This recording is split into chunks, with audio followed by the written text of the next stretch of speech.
अस्सलामुअलैकुम दोस्तों। आज के इस वीडियो में हम बात करेंगे कुरुलुश ओरहान एपिसोड 14 के उन राजों पर जो आने वाली एपिसोड्स की तकदीर बदल देंगे।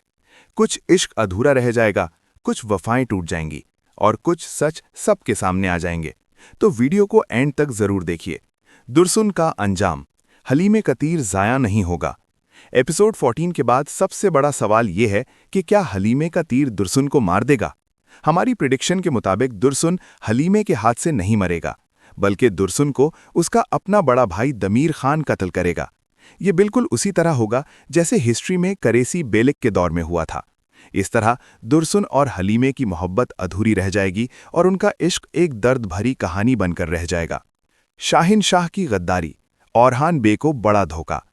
आने वाली एपिसोड में एक बहुत बड़ा ट्विस्ट होगा। शाहिन शाह ओरहान बे से गद्दारी करेगा। ये गद्दारी उसके लिए मौत का पैगाम बनेगी। ओरहान बे के लोग उसे कत्ल कर देंगे और इस धोखे का सबसे बड़ा असर पड़ेगा यीद की शादी पर। यीद की शहादत, फातिमा खातून की किस्मत बदल जाएगी। यीद के हवाले से सबसे दर्दनाक खबर यह है कि यीद जंग में शहीद हो जाएगा। इसके बाद फातिमा खातून के साथ उसकी शादी मुमकिन नहीं रहेगी। फातिमा खातून की जिंदगी एक नया मोड़ लेगी। फातिमा खातून और फ्लेरियस, छुपी हुई मोहब्बत। सीरीज ने ऑलमोस्ट कंफर्म कर दिया है कि फातिमा खातून की शादी फ्लेवियस से होगी। और सबसे इंटरेस्टिंग बात यह है कि अलाउद्दीन बे पहले ही इन दोनों के दरमियान कुछ महसूस कर चुका है।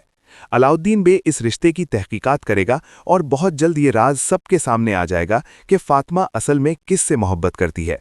दोस्तों, आने वाली एपिसोड्स इमोशंस, कुर्बानी और धोखों से भरी हुई हैं। आप बताएं कमेंट्स में, आप फातिमा खातून के लिए किसे बेहतर समझते हैं, यीद या फ्लेवियस। वीडियो पसंद आए तो लाइक, शेयर और सब्सक्राइब जरूर करें। मिलते हैं नेक्स्ट वीडियो में। अल्लाह हाफिज।